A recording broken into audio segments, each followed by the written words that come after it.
بسم اللہ الرحمن الرحیم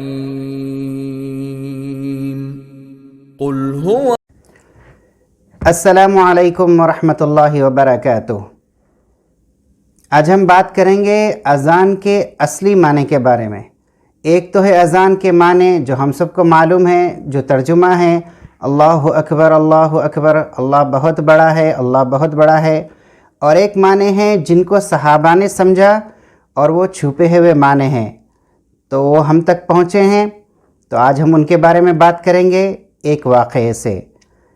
حضرت ابن عباس رضی اللہ تعالیٰ عنہ نے ایک مرتبہ اذان سنی تو رونے لگے، یہاں تک کہ ان کی چادر آنسوؤں سے تر ہو گئی۔ جو چادر اوڑھ رکھی تھی وہ آنسوؤں سے بھیگ گئی اور آنکھیں سرخ ہو گئیں، یعنی آنکھیں لال ہو گئیں۔ تو ان سے ان کے شاگرد حضرت ابو العالیہ نے کہا، اے اللہ کے رسول صلی اللہ علیہ وسلم کے چچا کے بیٹے، اللہ کے نبی صلی اللہ علیہ وسلم کے ایک چچا تھے، ان کا نام تھا عباس، ان کے بیٹے ہیں یہ ابن عباس اور عبداللہ بن عباس رضی اللہ عنہ۔ تو حضرت ابو العالیہ نے کہا، اے اللہ کے رسول صلی اللہ علیہ وسلم کے چچا کے بیٹے، یہ رونا کیسا اور یہ غم کیسا؟ ہم بھی اذان سنتے ہیں مگر نہیں روتے، مگر آپ کے رونے نے تو ہمیں بھی رلا دیا۔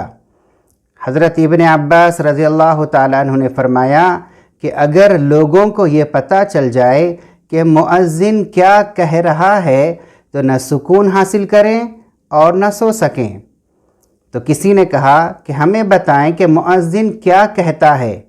تو آپ نے فرمایا، جب مؤذن کہتا ہے اللہ اکبر تو وہ گویا وہ کہہ رہا ہوتا ہے، اے مصروفیت کے اختیار کرنے والو، اذان کے لیے فارغ ہو جاؤ اور اپنے بدنوں کو آرام دو اور سب سے بہترین عمل کی طرف آ جاؤ۔ مؤذن کہتے ہیں اس آدمی کو جو اذان دیتا ہے، اس کو مؤذن کہتے ہیں۔ تو مؤذن یہ کہہ رہا ہوتا ہے کہ مطلب لوگوں کو کہہ رہا ہوتا ہے کہ جو بھی کام میں اس وقت تم مصروف ہو وہ کام چھوڑ دو، فارغ ہو جاؤ، اور پھر سب سے بہترین عمل، یعنی اسلام کے اندر سب سے بہترین عمل نماز ہے، تو نماز کی طرف آ جاؤ۔ اور جب مؤذن کہتا ہے اشہد ان لا الہ الا اللہ، تو گویا وہ یوں کہتا ہے کہ میں ان تمام مخلوقات کو جو آسمان اور زمین میں ہیں گواہ بناتا ہوں، وہ اللہ کے ہاں قیامت میں گواہی دیں گے کہ میں نے تم سب کو نماز کی طرف دعوت دی تھی۔ زمین و آسمان کے اندر جتنے بھی کریچرز ہیں ان سب کو مؤذن وٹنس بنا رہا ہے۔ وہ لوگ قیامت کے دن اللہ کے سامنے بولیں گے کہ اس آدمی نے سب کو نماز کی طرف بلایا تھا۔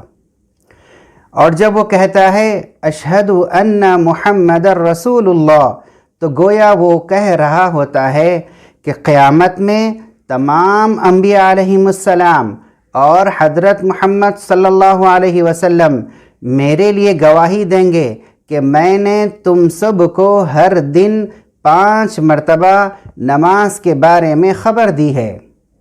قیامت کے دن تمام اللہ کے نبی اور خصوصاً ہمارے نبی حضرت محمد صلی اللہ علیہ وسلم اس مؤذن کے بارے میں گواہی دیں گے کہ اس مؤذن نے مسلمانوں کو 5 مرتبہ نماز کے لیے بلایا تھا۔ اور جب وہ کہتا ہے حی علی الصلاۃ، تو گویا کہتا ہے کہ اللہ نے تمہارے لیے نماز کو دین بنایا ہے، تو تم اس کو قائم کرو۔ اسلام کو قائم کرنا نماز کو قائم کرنا ہے، تو نماز کو اگر ہم قائم کریں گے تو اسلام کو قائم کریں گے۔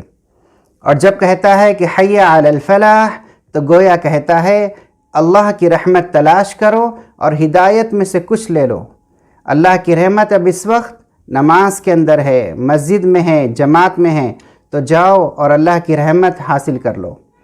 اور جب کہتا ہے اللہ اکبر، تو گویا کہتا ہے کہ اب نماز سے پہلے باقی تمام کام حرام ہیں، یعنی کاموں کو چھوڑو اور نماز کی طرف آ جاؤ۔ اور جب کہتا ہے لا الہ الا اللہ، تو گویا کہتا ہے زمین اور آسمان نے جس امانت کو لینے سے انکار کر دیا تھا وہ تمہارے ذمے کر دی گئی ہے، تو تم چاہو تو اس کی طرف آگے بڑھو اور چاہو تو پیٹھ پھیر کر چلے جاؤ۔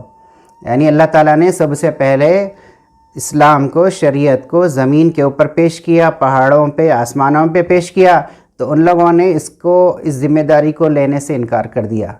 انسانوں کے سامنے جب پیش کیا گیا تو انسان نے اس کو قبول کر لیا اور لے لیا، تو اب موقع ہے اس ذمہ داری کو پوری کرو، اس امانت کو حوالے کرو، یا نہیں تو پھر چھوڑ دو اور چلے جاؤ۔ تو جن لوگوں کے دلوں میں نماز کی اہمیت ہوتی ہے وہ اذان کے معنی کو جانتے ہیں، لیکن بہت سارے لوگ افسوس کے ساتھ کہنا پڑ رہا ہے کہ اذان کے معنی ہی کو نہیں جانتے۔ اللہ تعالیٰ سے دعا ہے کہ اللہ تعالیٰ ہمیں اذان کے معنوں کو جاننے کی توفیق نصیب فرمائے، مؤذن کی اذان کے اوپر لبیک کہنے کی توفیق نصیب فرمائے، اور 5 وقت کی 5 نمازیں جماعت کے ساتھ مسجد میں ادا کرنے کی توفیق نصیب فرمائے۔ ویڈیو دیکھنے کے لیے شکریہ، جزاک اللہ خیرہ۔